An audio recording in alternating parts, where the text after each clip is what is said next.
መነጋገሪያ የሆኑ የዚህ ሳምንት አንዳንድ ቪዲዮዎችን ይዤላችሁ መጥቻለሁ። አብራችሁ እስከ መጨረሻ እንድትቆዩ በትህትና ጠይቃችኋለሁ። ዶክተር አብይ አህመድ ሮቦት ነው እየተባለ ነው። ስለዚህ ጉዳይ ነው ያለን፣ ሌሎችም አሉ ማለት ነው። የኑሮ ውድነቱ እንደዚህ እየተሰቃየሉ ሲባል እሱ ይስቃል ማለት ነው። ምንም አይነት ስሜት የለውም እንዴ? ለምንድን ነው?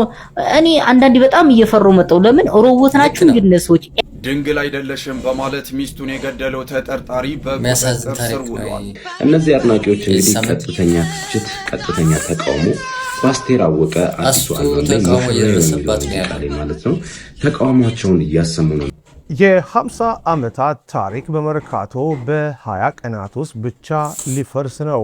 ሰላም ጤና ይስጥልኝ ጋይስ፣ እንደምን ዋላችሁ፣ እንደምን አመሻችሁ በያላችሁበት ጊዜና ሰዓት አቆጣጠር ማለት ነው። እንግዲህ ዛሬ የተወሰኑ ቪዲዮዎችን የዚህ ሳምንት መነጋገሪያ ቪዲዮዎችን ይዤላችሁ መጥቻለሁ።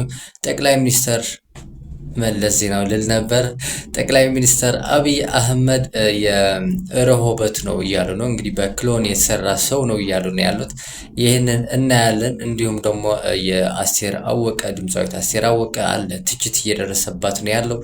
እንዲሁም ደግሞ ሌሎች ጉዳዮች አሉ። እነሱን አብረን የምናያቸው ጉዳዮች ናቸው ማለት ነው። አብራችሁ እስከ መጨረሻ እንድትቆዩ በትህትና ጠይቃችኋለሁ። አዲስ ከሆናችሁ ሰብስክራይብ እንዲሁም ላይክ አድርጉ። ሀሳብ ካላችሁ ኮሜንት ላይ መጻፍ ትችላላችሁ ማለት ነው። መልካም ቆይታ ይሁንላችሁ።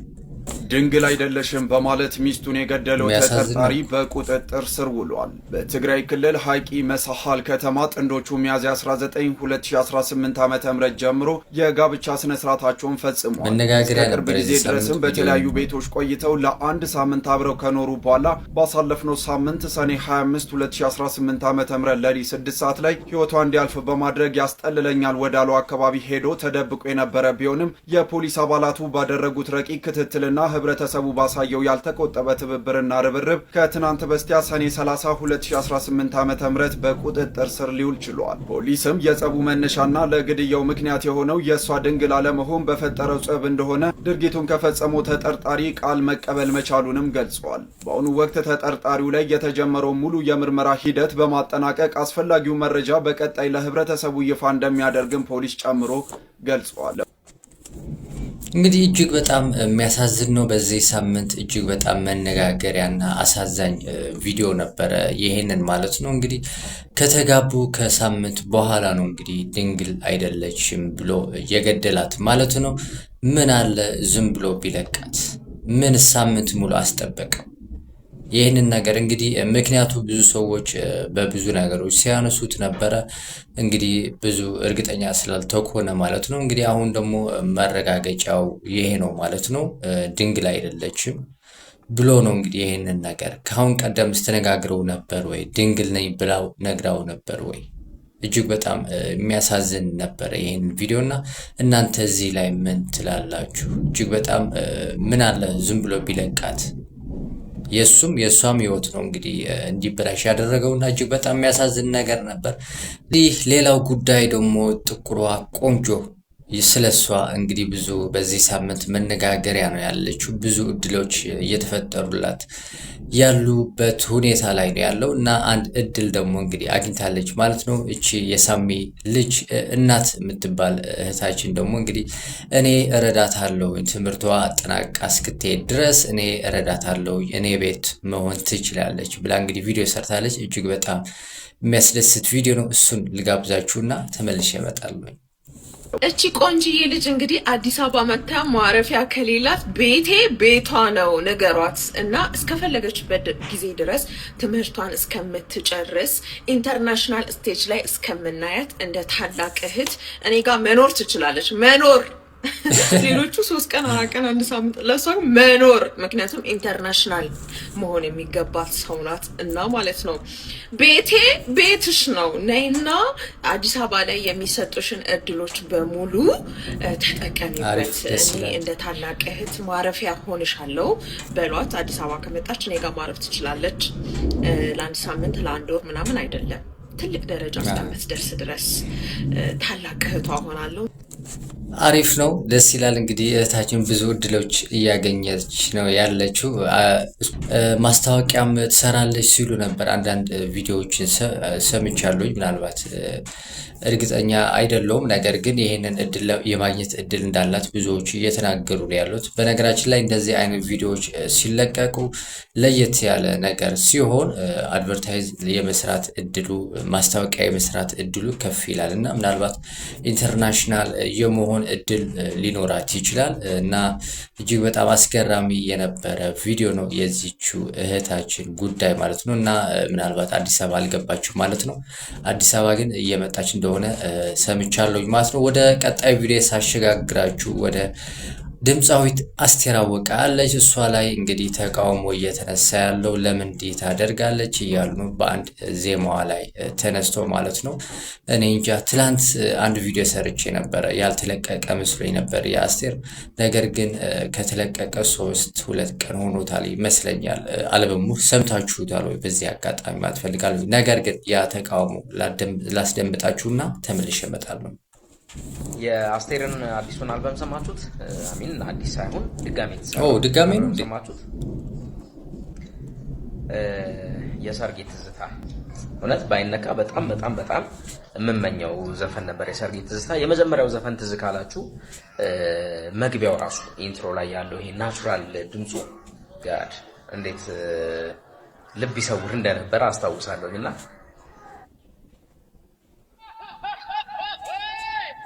በነገራችን ላይ እኔ አላውቀውም ዘፈኑ፣ አደንቃታለሁ ግን ዘፈኑ ሰምቼው አላውቅም። አሱካ የሰርጌ ትዝታን ባነኪብን እንዴት ደስ አስቱ ጉድሽ ፈላ። የእውነት እኔ ደብሮኛል። እስቲ አዳምጡት። አስቱ የትኛውን የሰርጌ ትዝታ ሙዚቃ ነው የሰራችው? ብዙ ቪዲዮ ነው የተሰራው። ማለት ያንቺ የሰርጌ ትዝታን ነው ወይስ ጋሻ ብራ ሞላን የሰርጌ ዕለት ከበሮ ተመታ የሚለውን ነው? ይሄ ሙዚቃ ምን ሆኖ ነው የተደገመው ነው? በመሰረቱ ሙዚቃ እኮ ሲደገም ቆይ ይሄኛው ምን ሆነ? እስቲ ይሄንን ትሮ ስሙት።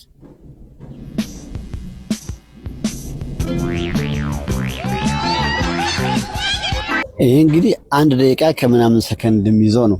ይሄኛው ምን ሆኖ ነው በዚህኛው የተተካው ነው? እስቲ አዳምጡት።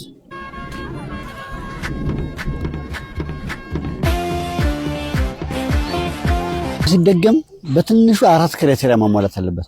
የመጀመሪያው ክራይቴሪያ ምንድነው? ይሄ ሙዚቃ ሪከርዲንግ ችግር አለበት፣ ሃሽ ይበዛዋል፣ ለመስማት ትንሽ ዲስኮምፈርት ያደርጋል ብሎ ከታሰበ ሙዚቀኛው አንድ እሱን ይሰራል።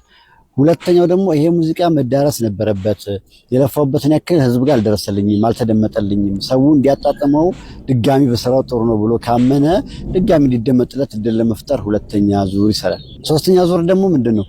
የግጥሙ የመሰማት ችግር ካለበት ግጥሙ አይሰማም፣ ሰው የግጥሙ መልእክት በደንብ ይስማልኝ ብሎ ካመነ ሶስተኛ ይሰራል። አራተኛ ደግሞ የአክሰሳቢሊቲ ችግር፣ ይሄ ሙዚቃ አልተዳረሰልኝም፣ ዩቲዩብ ላይም ሰው እያገኘው አይደለም፣ በካሴትም ብዙ አልነበረም ብሎ ካመነ በአራቱ ምክንያቶች ሊሰራ ይችላል። ሲሰራ ግን ምን ማለት አለበት? የዜማው ቅርጽ፣ የግጥሙ ቅርጽ መጠበቅ አለበት፣ ናሬሽኑ መጠበቅ አለበት። አሁን የሰርጌ ትዝታ ወርድ ፔንቲንግ አለው። ወርድ ፔንቲንግ ማለት የሙዚቃውን የግጥም ሐሳብ ኢንትሮ ላይ በደንብ አድርጎ በሙዚቃው ገልጾታል። ውካታው፣ ጫጫታው፣ መሳሪያው ሁሉ ነገር ገልጾታል። ይሄ ምን ሆኖ ተመረጠ ነው? እኔ የራሴን ግምት ላስቀምጥ። እነዚህ 10 ሙዚቃዎች ምንም አልሆኑም። ድጋሚ ለመስራት የሚያስችል ምንም ችግር የለባቸው። አንደኛ አማካሪ የለም ወይ ነው ያልኩት። ሁለተኛ አቀናባሪስ ይሄን ሙዚቃ እንዴት ነው አንደርስታንድ ያደረከው? አውዱን እንዴት አንደርስታንድ አድርገው ነው በዚህ ልክ የተሰራው ነው። ሶስተኛው የዚህ የተመረጠበት ቢማሰቡ 10ሩንም ዜማ ጻፈች የደረሰችው አስቱ ናት። 7ቱን ግጥም የጻፈች አስቱ ናት። 2 ግጥም ያየራዳለው፣ 1 ግጥም ይልምሻለሁ። በቃ በተረፈ 10 ነው በሚባልበት ደረጃ። ስለዚህ ከገጣሚያን ጋር ከደራሲያን ጋር ያለውን ውጣ ውረድ ለመቀነስ ዝም ብሎ ፒክ አድርገው ሰሩት። የኛንም ትዝታ ቀሙት ማለት ነው። አራተኛ ስትሰሩ ሙዚቃ እንዴት የራሳችሁ ሙዚቃ ጣዕም ይጠፋችኋል? ይሄ እኮ የአስቱ የራስሽ ሙዚቃ ጣዕም ነው የጠፋሽ። ገላገላ በዚህ ቴምፖ አይሰራም። ገላገላ የማያስፈልግ ቅላጻ አይገባበትም። እንዴ ቢያንስ በነበረበት ቅርጽ መስራት ይችላል እኮ። እንዴት ነው ህዝብ የወደደውን ፓርት የሚጠፋችሁ? ጨረቃ እንደዚህ አይሰራም። ሌሎችም ሙዚቀኞች አሁን ይሰራላችሁ። ሌላ ደግሞ እንደዚህ ሙዚቃ ሲሰራ ምን ችግር አለ? አስቱ ዘመኛ ናት። ጉድዊል የሚባል ነገር አላት። አዳዲስ ድምጽያን ለፍተው የሰሩት አልበም፣ ለፍተው የሰሩት ነጠላ ዜማ ላይ እንደዚህ አይነት ስራ ሲመጣ ጥላ ያጠላል። በምን ምክንያት? በጥራቱ ሳይሆን ጉድዊል በሚባለው በመልካም ዝና በመልካም ስም ጥላ ያጠላል። ያ ደግሞ አዳዲስ ድምፃውያንን ተስፋ ያስቆርጣል። ስለዚህ እንደው እባካችሁ ሙዚቃ መድገም ምን የሚሉት ልምድ ነው?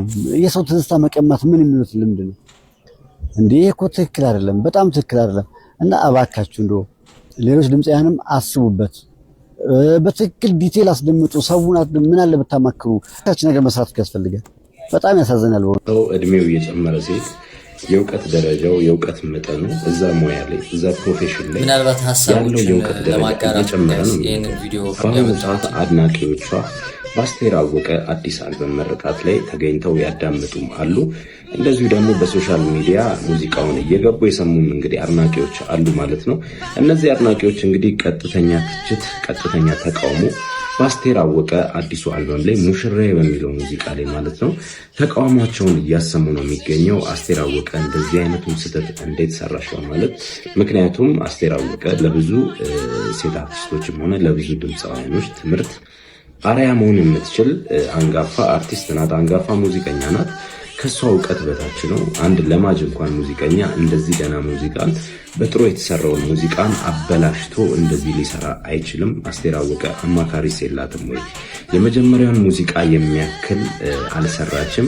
ጭራሽ ሙዚቃውን የምንወደውን ሙዚቃ አበላሽታ ሰርታለች በማለት ሁለቱንም ሙዚቃዎች እንድታዳምጡትና የራሳችሁን ሀሳብ እንድታስቀምጡ አድናቂዎቿም ያቀረቡት ቅሬታ ትክክል ነው፣ ትክክል አይደለም በማለት እናንተ ይህንን ቪዲዮ የምታዩ ሰዎች ትክክለኛ ፍርድ እንድትሰጡ እውነትም አበላሽተዋለች ወይ? ምክንያቱም የመጀመሪያው ሙዚቃ እኔም እንኳን ያን ሙዚቃ አዳማጭ ባልሆንም የመጀመሪያው ሙዚቃ አሪፍ እንደነበረ አውቃለሁ። አሁን ደግሞ ስሎን ሙዚቃ ወደ ችክችካ ቀይራው እንግዲህ በምታዳምጡት መልኩ ሰርተዋለች ማለት ነው። ፍርድ ታስቀምጣላችሁ ማለት ነው። በዚሁም አጋጣሚ እንድትነጋገሩበት ሀሳባችሁ። በነገራችን ላይ እኔ አልበሙን አልሰማሁትም፣ አንድም ሙዚቃ አልሰማሁኝም። የአስቱካ ጊዜ ከማጣት ይመስለኛል፣ ለሌላ አስቤ አይደለም። ምናልባት ጊዜ ካገኘው የማዳምጠው ይሆናል ማለት ነው። እንግዲህ አስቴር አወቀ እዚህ ላይ እጅግ በጣም ተቃውሞ እየደረሰባት ነው ያለው። እንግዲህ 10 ሙዚቃ ነው የለቀቀችው ይመስለኛል። እንዲሁም ደግሞ ይሄንን ቪዲዮ ወይም ዘፈኖቹ ተደግመዋል ማለት ነው እና እጅግ በጣም ቁጣ እያስነሳ ነው ያለው። እናንተ ከሰማችሁት እንዴት ነበረ? እንዴት ነው? አሪፍ ነው ወይ? ምናልባት ግን እኔ እዚህ ላይ ማለት የምፈልገው ነገር የራሷ ያሰበችው ነገር ይኖራል ወይ? እነዚህ ቆንጆ ቆንጆ ዘፈኖች አልተደመጡም ብላ አስባ ሊሆን ይችላል ወይ? እኔ አሁን ለምሳሌ አልሰማሁትም እንደነገርኳችሁ ነውና ምናልባት ይሄንን ከማሰብ አንጻር ይሆን ወይ ይሄንን ልትደግመው የቻለችው ብዬ አስባለሁ። የእናንተ ሀሳብና አስተያየት እዚህ ላይ ማስቀመጥ ትችላላችሁ። ቀጣይ እና መጨረሻ ቪዲዮ ሳሸጋግራችሁ ደግሞ ዶክተር አብይ አህመድ ርሆበት ነው እያሉ ነው። ይህንን ጉዳይ እንዴት ነው ርሆበት ሊሉት የቻሉት? ምክንያቱም ሀሳባቸው ከየት ነው የመነጨው የሚለውን ነገር አብረን እናያለን ማለት ነው። እንግዲህ በብዙ አገሮች ላይ ብዙ ሀሜቶች ይነሳሉ። በእንደዚህ ክሎን የሚደረጉ ነገሮች አሉ። እነዚህ በደንብ እውቀት የለኝም፣ ነገር ግን እረዳዋለሁ ምን ለማለት እንደሚፈልጉ ማለት ነው። እና እስኪ ይህንን ቪዲዮ መጀመሪያ ግን መርካቶ ላይ እየተሰራ ያለ ነገር አለ። እሱን አይተን ወደ ቀጣዩ እንሄዳለን ማለት ነው። የ50 ዓመታት ታሪክ በመርካቶ በ20 ቀናት ውስጥ ብቻ ሊፈርስ ነው። የመርካቶ ነጋዴዎች ችግር ውስጥ ገብተዋል።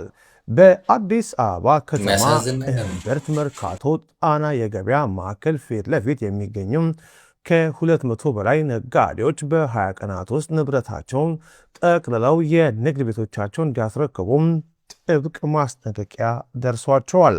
ምክንያቱ ደግሞ የአዲስ አበባ ከተማ አስተዳደር እያካሄዱ ነው ባለው የኮሪደር ልማት ስራ። በምስሉ ላይ የምትመለከቱት የፌዴራል ቤቶች ኮርፖሬሽን ባወጣው ጥብቅ ደብዳቤም በተሰጠው የ20 ቀናት ገደብ ውስጥ ቤቱን የማያስረክቡ ነጋዴዎች ካሉ በፖሊስ ኃይል አስገድዶም እንደሚያስወጣና ለሚደርሰው ማንኛውም የንብረት ጉዳት መንግስት ኃላፊነት እንደማይወስድ በግልጽ አስጠንቅቋል። ነጋዴዎች ለዚህ ሀበሻ እንደገለጹት ያለምንም ተተኪ ቦታ ማቋቋሚያና በቂ የዝግጅት ጊዜ በድንገት ሜዳ ላይ መውደቃቸው ቤተሰባቸው ለከፋ የኢኮኖሚ ቀውስ እንደሚዳረግ በምሬት እየተናገሩ ይገኛሉ። በሺዎች የሚቆጠሩ ዜጎች የዕለት ጉርስ በሚያገኙበት በዚህ ስፍራ የተወሰነው ይሄው ውሳኔ የአስተዳደሩን የፖሊሲ ክፍተት ያሳያል የሚል ከፍተኛ ትችት እያስነሳም ይገኛል። የከተማ ልማት ከዜጎች ሕልውና ጋር መጋጨት አለበት ወይ? አስተያየታችሁ ማፍረሱ ችግር የለውም፣ ከጊዜው ጋር ነው። ክሎን የተደረጉ ኤአይ መሪዎች መቼም ውጭ ሀገር እንዳሉ ታውቃላችሁና አሁን የምናገረውን ነገር በደንብ አስቤበት ስለሆነ የምናገር ብዙም ስጋት አይግባችሁ። እኔ ብዙ ጊዜ አብይ አህመድን አይቻቸዋለሁና ምንም አይነት ፍርሃት አይናቸው ላይ አላይምና በጣም እንደዚህ አይነት ሰው ያስፈራኛል። ለምን እንደዛ እንደምላችሁ ልንገራችሁ። ብዙ ጊዜ የሆነ አስተያየት ይሰጠዋል። ይሄን ያህል ሚሊዮን ህዝብ ሞት፣ አንተ ግን እንደዚህ ነው ሲባል ሰው ዲቪሊሽ ሳይቅ አለ። እንደዛ ነው የሚስቀው። እንደዚህ ተፈትኗል 100% ከተፈተኑ 8% ብቻ ናቸው ወደ ዩኒቨርሲቲ ሲባል ይስቃል። ስሜት አይሰጥም። ከዛ ደግሞ አንድ ሰው እኮ የቤት ክራይ ከሚኖረውና ደሞዙ የግማሽ ልዩነት አለው። 5000 ንቀት ነው ይመስለኝ እየተከፈለው 10000 ነው የደሞዝ የሚከፍል። እንደዚህ ነው ሰርቫይቭ ያደረገ ሲል ይስቃል። እና አንድ የሆነ በጣም የሆነ ጊዜ የሰሞት ቪዲዮ አለ። ሰዎች ሲተቹኝም አይገርመኝም፣ ሲስቁልኝም አይገርመኝም፣ እንደዚህ ክሪቲሳይዝ ሲያርጉኝም አይገርመኝም የሚል ነገር። ሰው ከሆነ ሰው የሰው ስሜት ሊገባን የሆነ ሊሰማን ይገባል። ገብታችኋል? ያለበለዚያ አውሬነት ነው። ገብታችኋል? የሰው ስሜት ሊገባችሁ ይገባል። እና ብዙ ጊዜ አስተያየት ሲሰጠው በደንብ አድርጋችሁ ተመልከቱ። ወይ ይስቃል ወይ ሙድ ይይዝባችኋል። ፓርላማ ላይ ስቲል ተቀምጠው የሆነ ነገር እንደዚህ ኑሮ ውድነቱ እንደዚህ እኮ በጣም ሰው በራብ ምክንያት እየሞተ ነው ሲባል እሱ ይስቃል ማለት ነው። ጀስት ቀለል አድርጎ ማለት ነው። እና እንደዚህ አይነት ሰው በጣም ነው የሚያስፈሩኝ። እንደ ሰው እኮ ኮንፊደንስ ምናምን በሰዎች ማኒፑሌት መደረግን ማቆም ትልቅ ነገር ነው። ግን ፊል ማድረግ የሚባል ነገር አለ። ምን ማለት ነው? የሆነ አስተያየት ሲሰጣችሁ ያን ነገር ተቀበሉትና የሆነ ፊልተር ለማድረግ እንኳን የሆነ ፈቃደኝነት ያስፈልጋል። እሱ ከገና ከተናገሩበት ጀምሮ ሰውን እኔ ሐሳባቸውን ያጣጥለዋል፣ ኢግኖር ያደርገዋልና እኔ በጣም ያስፈራኛል። ይሄ ሰው ምን ያህል ሬሶችን ቢያይ ነው? ምን ያህል የሰዎችን ሞት ቢያይ ነው እንደዚህ በጣም ስሜት ለሲሆኑ ፊሊንግ ለሲሆኑ ምናምን ብዬ አስባለሁና አንዳንዴ መልፋት ላይ ይጠበቅባችሁ ይችላል ለሱ መናገር ራሱ እውነቱን ለመናገር። ምክንያቱም እኔ ጆሮ ያስቀምጠዋል ብዬ አላስብም። የሚገርም ሐሳብ ነው። አሁንም የፓርላማውን እያዩት ነበር አይደል? እንደዚህ ምናምን ይለዋል። አሁንም ይነግረዋል የቤት ክራዩ እንደዚህ ሆነ፣ ይሄን ያህል 8% ብቻ ነው ተማሪ ዩኒቨርሲቲ እየገባ ያለው።